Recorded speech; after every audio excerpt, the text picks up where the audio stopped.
What is going on, Colts Nation? Welcome back to another episode of Bring the Juice. Your host, Cody here, back for another one, guys, and we are almost to football season. Yes, this is the final weekend until football is officially back. The Indianapolis Colts play their first regular season game in about a week. Next Sunday, the Colts play against the Jacksonville Jaguars. And so I wanted to do another video, do this every year right before the regular season kicks off, wanting to discuss some of the most intriguing players on the current Indianapolis Colts roster. And so when I say that word intriguing, now I asked a couple different people what they thought, and I think that word can kind of be pretty relative. Like, some people can think of it this way, some people can think of it that way. So I wanted to provide some guidelines and the specifications for when I say intriguing,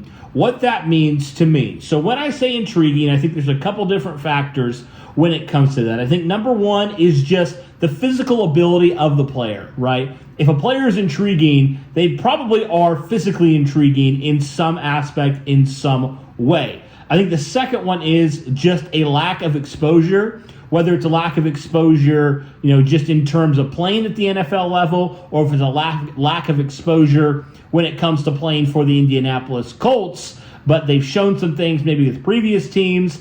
That's what I think of when I think of intriguing. Guys that have some physical talent, that have some ability, but maybe just don't have the proper exposure yet, and we're intrigued by what they can potentially become this year. So with that being said, guys, for this video, I have 5 players on offense. I have 5 players on the defensive side. So if you know any sort of simple math, you'll know I'm going to be talking about 10 players today. I probably could throw in a few more, and I was tempted to, but I decided to stick with just 5 on the offense, 5 on the defense. So with that being said, let's jump right into it today. So the first guy on my list has to be the most obvious player on the Indianapolis Colts roster. That is quarterback Anthony Richardson, right?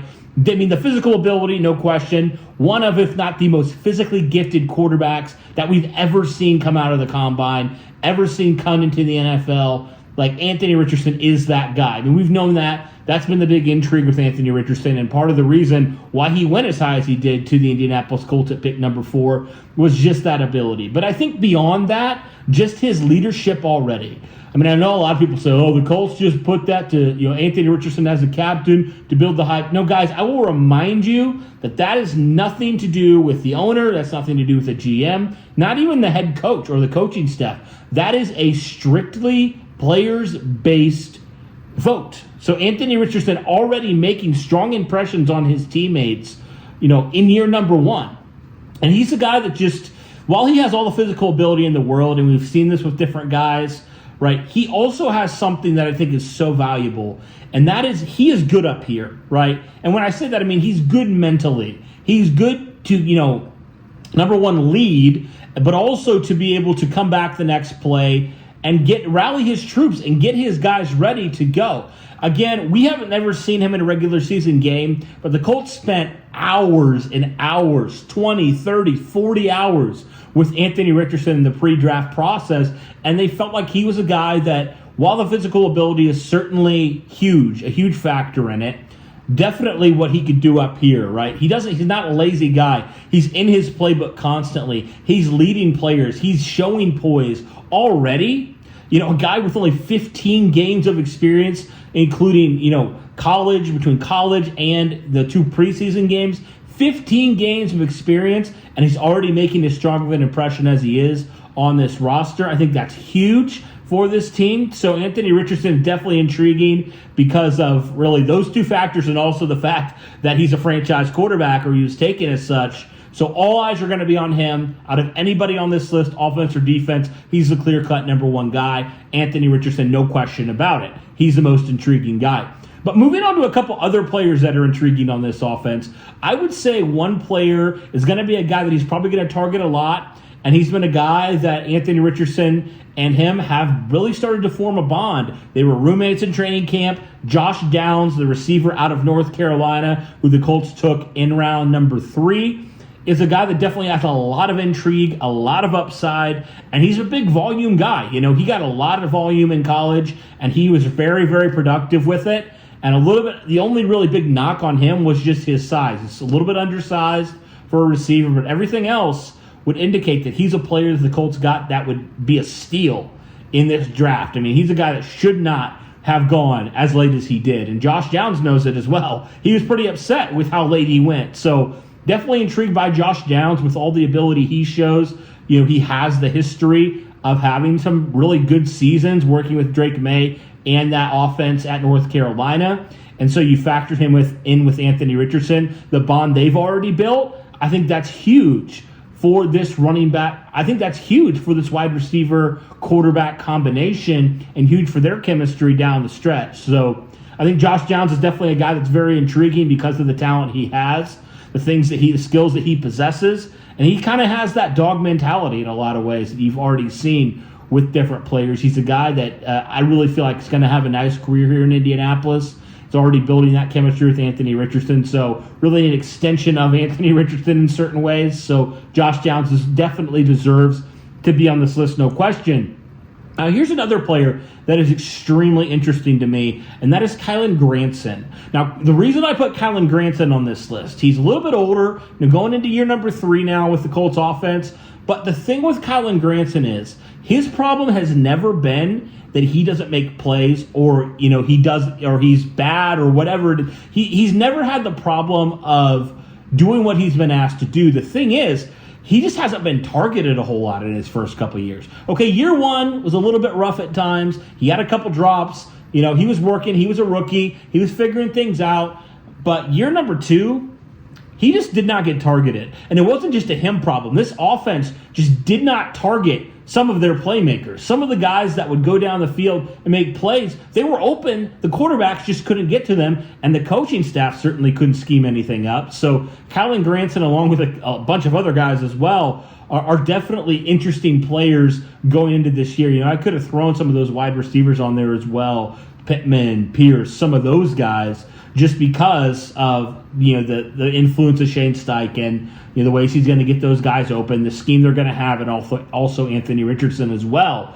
But really, I stuck with Granson here just because I feel like he's the guy that we don't really think about a whole lot, but he's really been the only healthy tight end throughout training camp, and I think he's the clear-cut number 1 tight end right now.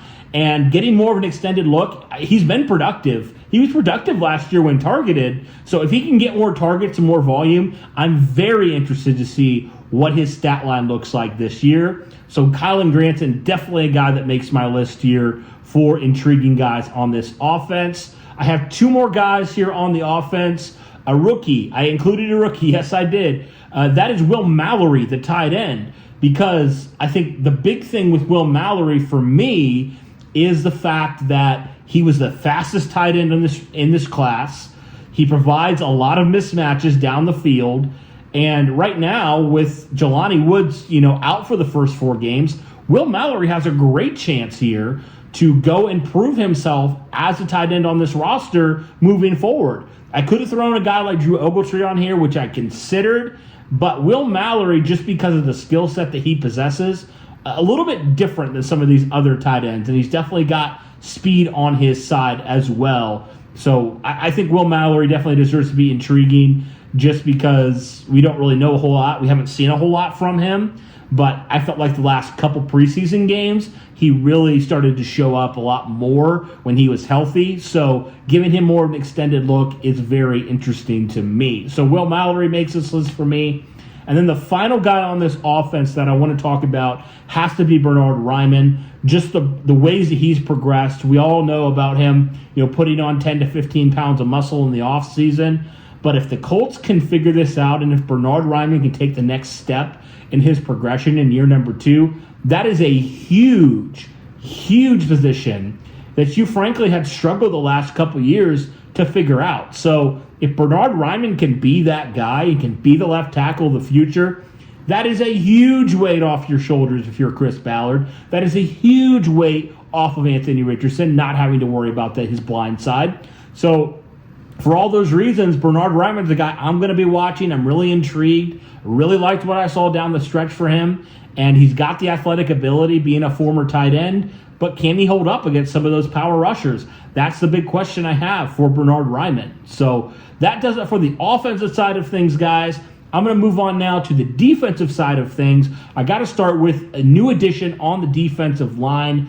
That is Samson Ebukam. He is definitely interesting to me because a guy that didn't really have a ton. He was kind of the second fiddle in San Francisco to Nick Bosa a lot of times, but he was productive in his pass rush. The sacks don't necessarily reflect how productive he was, but just to give you an idea, Yannick Ngakoue, who was the Colts' leading sacker last year, had a worse pass rush win rate than Ebukam did last year. And oh, by the way, Ebukam can actually play against the run as well. So that is something I'm really interested to see. A lot of people have called this signing very Denico Autry-like, right? And Denico Autry was a really good player for the Colts when they brought him in, a player that wasn't really well known, coming into Indianapolis, but definitely made a name for himself, and still a little bit mad the Colts decided not to bring him back. But that's neither here nor there. But when it comes to Ebukam, I'm really interested with more of an extended role, getting more of an opportunity here in Indianapolis. Like, what does he look like here? Being that primary guy. What does he look like? So Ebukam's a guy, he's, shown in flashes. He's shown he can have some production. But what does it look like in more of an extended full-time role for Ebukam this year in this Colts defense? I'm really intrigued to see him and see how he looks here in year number 1.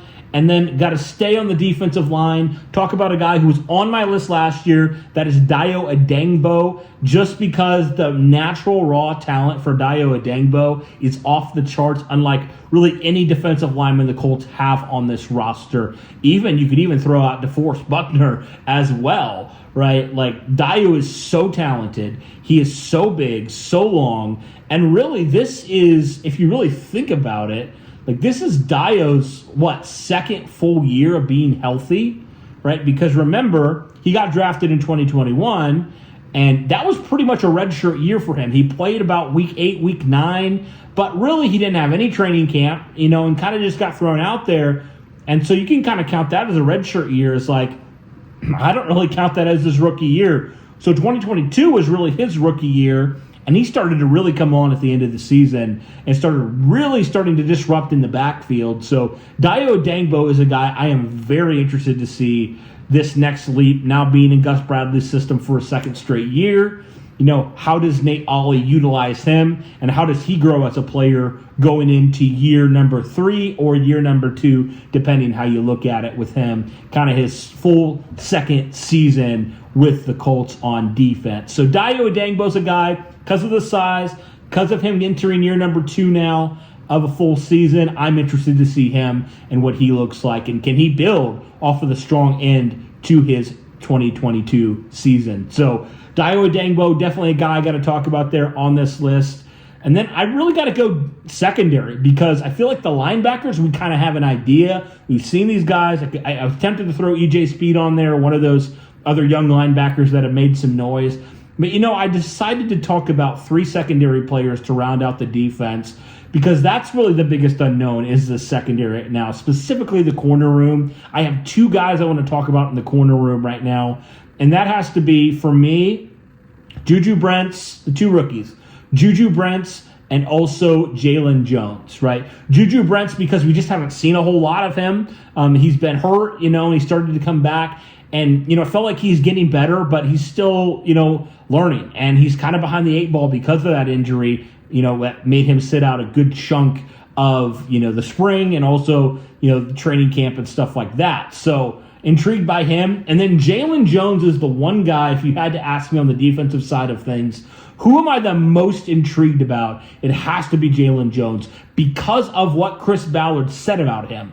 He said Jalen Jones is the reason we felt comfortable letting Darius Rush hit waivers. Right? That is a huge statement to make for a 7th round selection. That's a huge statement to make. So Jalen Jones had a tremendous, considering where he was drafted, tremendous training camp, tremendous preseason, and he's a guy the Colts feel like is going to really factor in to their defense. So I'm really intrigued with both these rookies, but Jalen Jones, just because of how much he's been hyped up and being a 7th round pick, I mean, we've seen the Colts hit on guys like that before, so just intrigued to see what he does here in year number 1 with the Colts. And then finally, have to talk about a guy going into year number 2 at the safety position. That has to be Nick Cross. You know, I was tempted to throw Rodney Thomas on here just because he's going into year number 2, but I feel like we know a little bit more who Rodney Thomas is. Nick Cross, we have no idea who Nick Cross is. I mean, a physical freak, a guy that the Colts traded up for. They felt like he was worthy of that third-round pick. And from all indications, he has really had a strong preseason and strong training camp. You know, he'll factor in as that third safety, but all the talent in the world for Nick Cross. He's only 21 years old, so I'm very intrigued to see Nick Cross in year number 2 of this defense, taking on more of a defensive starting role in this safety room, in this secondary. So, guys, that'll do it here for my look at some of the most intriguing players on this Indianapolis Colts team. Like I mentioned, there was probably a few more players I could have mentioned, but I just wanted to get 5 and 5, get a just even spread as far as it goes offense and defense. So, guys, let me know your thoughts overall on all these different players. If you're new to the channel, be sure to hit that like button. Be sure to subscribe. Be sure to turn on the notification bell. Like I said at the top, the regular season is nearly upon us. The Colts are playing a football game next Sunday. So if you guys want to be in the loop when we're going live, when we're doing different stuff, when we drop previews, when we drop recaps, when Derek does his live streams, all that stuff, be sure to turn on that notification bell so that you can jump in, hop into our videos, hop into our streams, and let us know your thoughts in the comments below. But that'll do it for this one, guys. Thank you so much. Really do appreciate it. And as always, guys, go Colts.